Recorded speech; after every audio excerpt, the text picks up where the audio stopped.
It's Monday, and that so happens to be the day that I like to talk about monsters. I'm Geoff Arbuckle, and this is Monster Mondays presented to you by Film Seizure.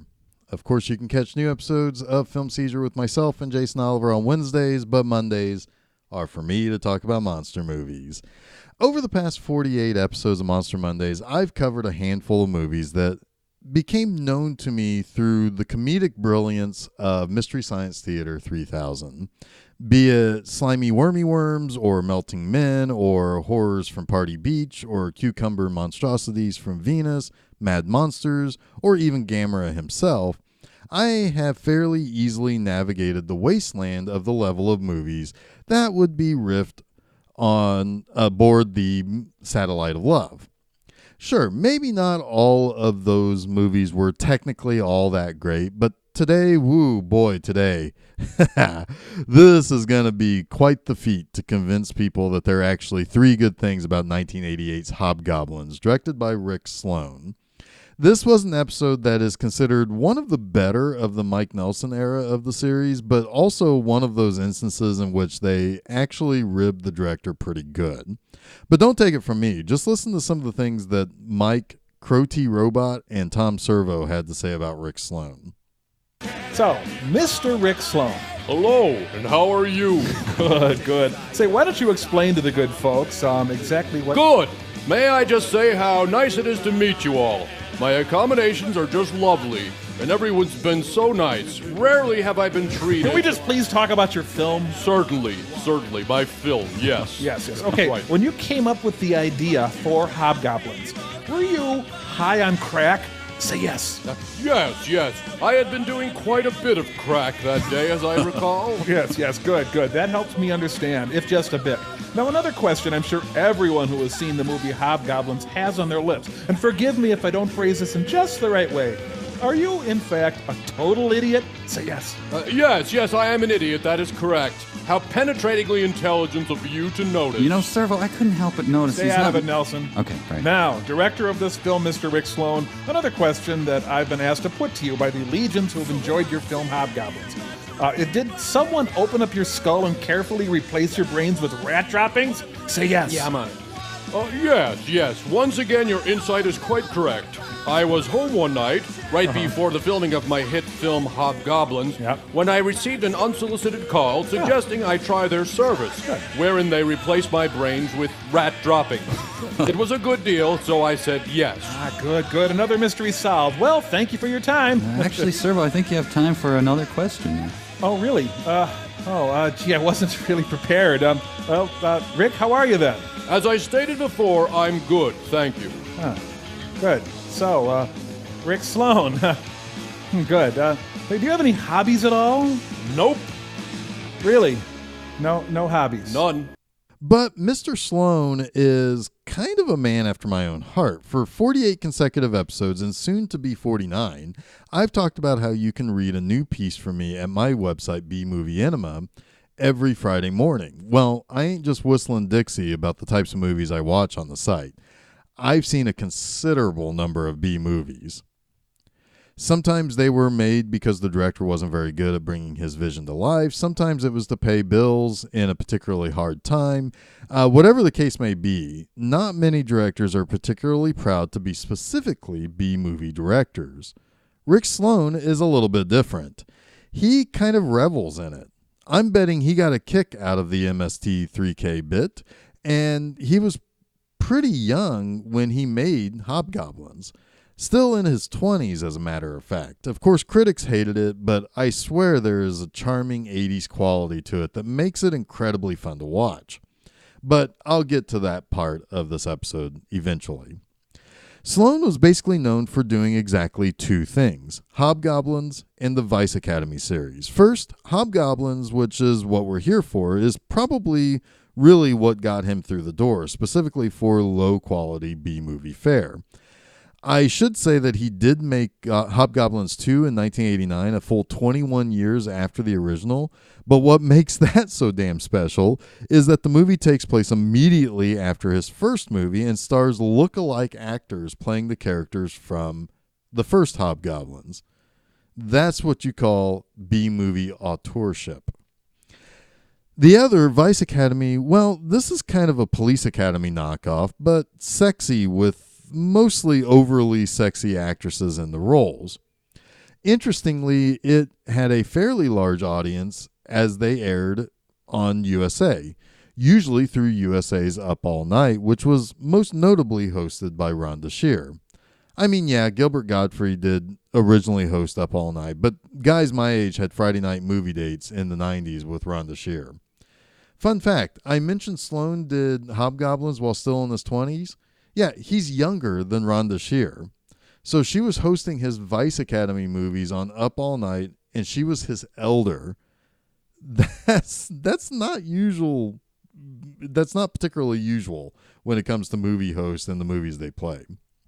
So, all right, Hobgoblins. The plot of this movie is about as simple as it gets. There is an old guy who is a security guard at a movie studio.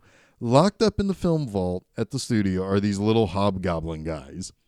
They are like these cute little alien guys, right? Well, anyway, a dumbass newbie accidentally lets them out.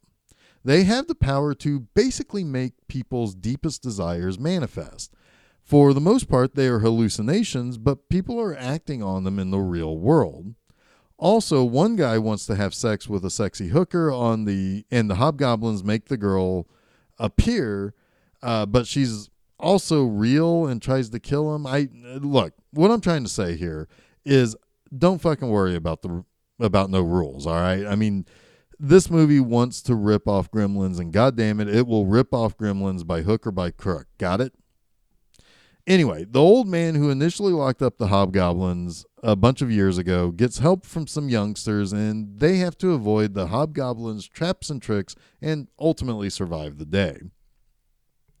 So, all right, let's get to my 3 things that I like about this movie. First up, I gotta say that while the hobgoblins are goofy looking and maybe kind of poorly designed, or at least maybe not as well designed as they could be, I love these little boogers.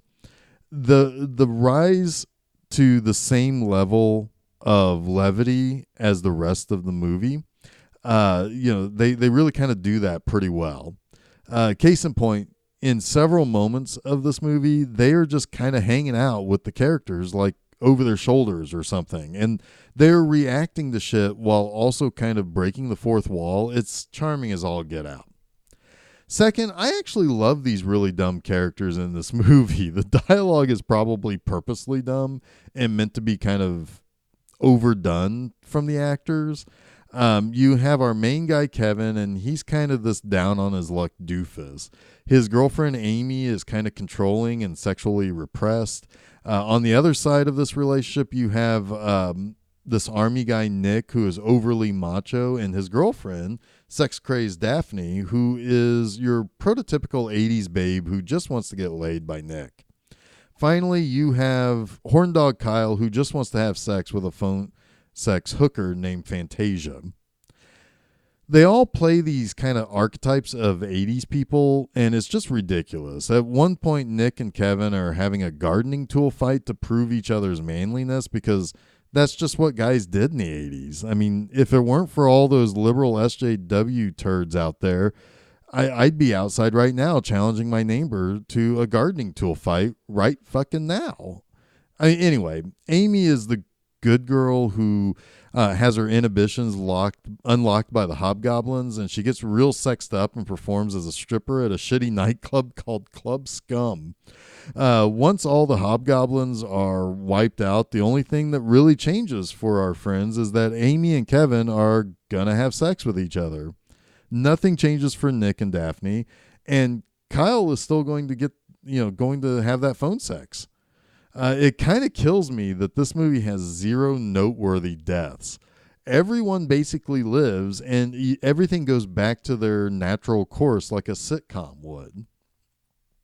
Finally, and this may be a little bit of a cheat as a whole, but the entire movie has this personality to it that I think should speak very kindly to Rick Sloan. Again, he revels in being a B-movie director. He plays around with sexy ideas and sense of humor, and as with this movie, little creatures, little monster guys.